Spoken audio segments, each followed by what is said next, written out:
Eguerdion eta mila esker danoi gaur hona etortzeagatik.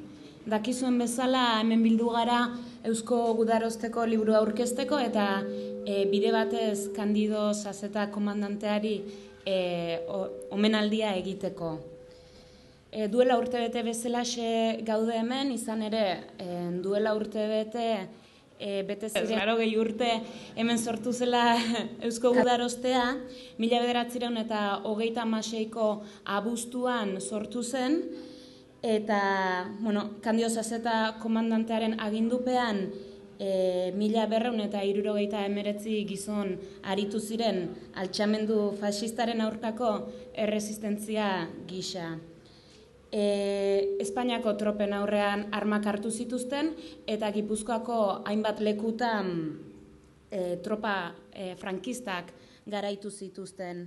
Lehenik eta behin Azpeitiko udalari eskerra eman nahi dizkiot, berriro ere bere oroimen historikoa berreskuratzeko Aranzaringan jarri duen konfiantzagatik. Bigarrenik, ikerketa hau posible egin duen Arantzadiko taldeari eskerra eman nahi dizkiot, batez ere Carlos Almorzari. Carlosek ikerketarako hainbat artxibotik ezinbestekoak izan diren 1000 dokumentu atera ditu, eta bere lana gabe liburu hau ezen posible izango. Gaur aurkezten du liburua 2 urteko ikerketa lanaren emaitza da. Ikerketa zaila, gerra zibilari buruz dagoen dokumentazioa eskasa dela eta zehazki lan hori esker Azpeitiko komandantzia eta Eusko Gudarostaren historia ezagutuko dugu. Gure lan guztietan bezala pertsonetan zentratu gara. Liburu honetan gerrako fronteko gertaera kontatzen ditugu, baina hala ere garrantzitsuena da 1936ko abuztuaren hasieran Azpeitira bolondrez demokrazia eta malurra defendatzen etorri ziren gaztea, ezagutza. Hauen izena-bizenak, jatorria, hartu zuten erabakiaren ondorioak eta bar. Azpimarratu behar da, Azpeitian antolatu ziren miliziak indar abertzale guztien akordioa emaitza zela. Eusko herrialde guztietatik iritsitako 100 gazte elkartu ziren Azpeitian. Voluntario abertzale guzti hauek baliabide gutxiarekin eta heziketa militar gabe tropa golpista hilabete luze batez geldiarazi zituzten Oriako baiaran. Eta, Manuel Irujoren hitzetan, Azpeitiko komandantziak bete zuen bere misioa. Hilabetez eutzi zien indar inbaditzailei. Euskal miliziek kopuragatik, zapalduak eta etzaiaren nagusitasun tekniko eta potentziala zela medio Bizkaiara egin zuten atzera eta kuartel nagusia lehenengo Saturraranen eta gero Lekeition jarri zituzten. 1936ko urriaren 7an, lehendakari izendatu ondoren, Jose Antonio Agirre Gernikako kuartelean zeuden gudari voluntarioak ikuskatzera joan zen. Han aurkitu zituen Kandido Sasetaren agindupean zeuden gazteetako, asko Azpeitiko komandantzia zetozen. Haiek izan ziren, hain justu, astebete gutxira osatuko zen Eusko Gudarostaren zutabe eta oinarri nagusienak. Baina, zeinu ziren Azpeitian egon ziren gazte voluntario hauek, hori da guretza importantena. Azpeitia komandantziako nominan aipatzen diren 1277 voluntariotik 417 gerrako frontean hil ziren. 173 gerra kontseilu epaitu zituzten. 75 voluntario konzentrazio esparru eta langile batalloin sartu zituzten. 453 Azpeitiko komandantzia erori ondoren, Eusko Gudarostaren batalloren batean sartu ziren. Dozenaka erbesteratu egin ziren. Guztiz, 1277 gudaritik 561 identifikatu ditugu. ANV-ko kidei dagokionez, 259 pertsonen fitxa individuala bildu ditugu. Haietatik 239 jarraitu zuten borrokan Azpeitiko komandantzia erori ondoren, 25 gerrako frontean hil ziren eta 43 gerra kontseiluan epaitu zituzten. Hauek dira liburu honetan aurkitu ahal dituzuen datu batzuk. Eta iluntzeko bakian norbaitek darrai kantari, dana esan biharriako maitedan askatasunari. Dana esan biharriako maitedan askatasunari.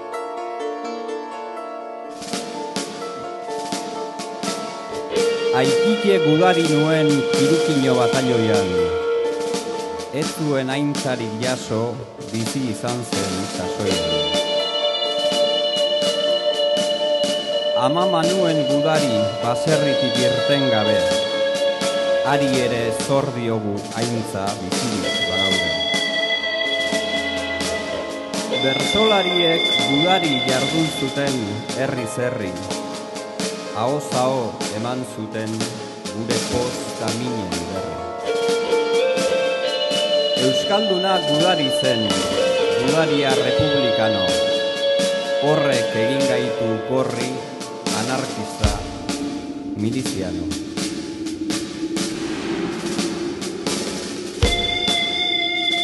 Fasistak ere bagara mundutar guztiak baizen, Frankori lagundu zion Euskaldunik ere bazen. Anai arteko gerra zen dio zurikeri hotxak, kontua da zeren alde jozuen tiro bakoitzak.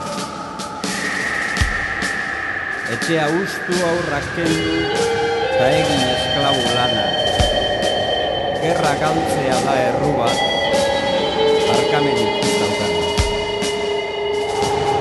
Gerratik diktadorea, trantziziotik erregea, gaur ere eskubideen gainetik dago legea.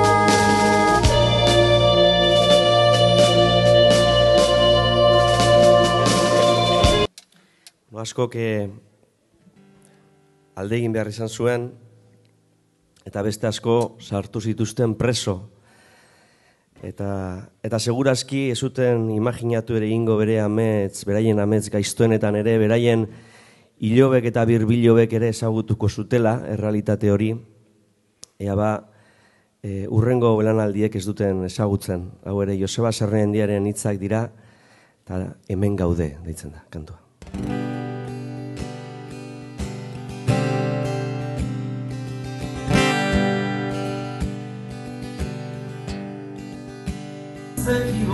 Agian hasieran bertan ekibokatu ginen mundura euskaldun sortzean eta gero ez genuen iraultzaren borrokatik apartatzen jakin. Esna kantu bat abestu genion, zehazka utxari, ta goiz batez el puertoko kartzelan, esnatu ginen, maite genituen gauzen gatik.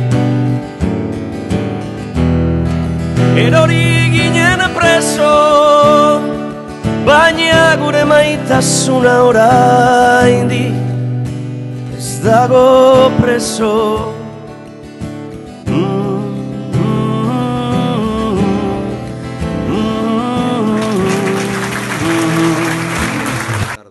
Eskerrik asko etortzeatik, nik uste eta hori dela, herritarran kontua dela. Eta eskerrak ematen hastea nahiko nuke horregatik, eta esaten ohore badala, eta benetan emozionantea dela hemen egotea. Gaurkoa egun tristea izan beharko luke. Galtzaileetaz ari garata. Miseriaz eta derrotaz. Derrota bortitzenaz. Ondorio gogorrenaz eta urte luzetako gezur eta anulazioaz. Tristeak dira hemen gertatutakoak. Ez dago gerra baino gauza tristeagorik. Eta ondorioak benetan dira latzak. txarrenak sufritu zituzten, hemen 1926ko udan bildu zirenak. Gehienak hil egin ziren. Zauri senda ezinak, kartzelaratuak izan ziren, torturatuak, dispersatuak eta dena galdu zuten.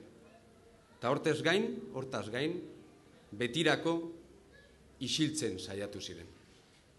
Inoiz existitu ez balira bezala. Desagertuak, ezabatuak izan ziren errelato ofizialetatik. Adibide latzena Kandido Saseta berarena da.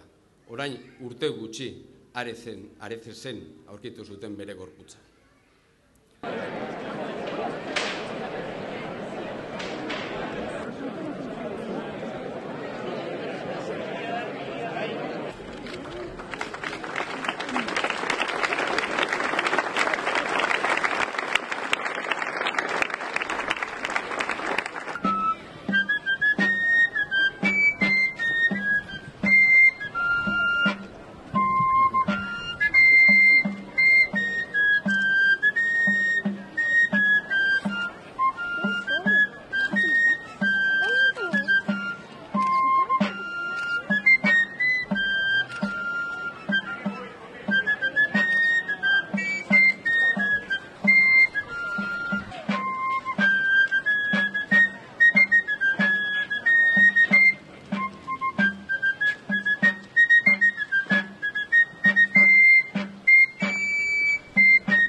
Vale.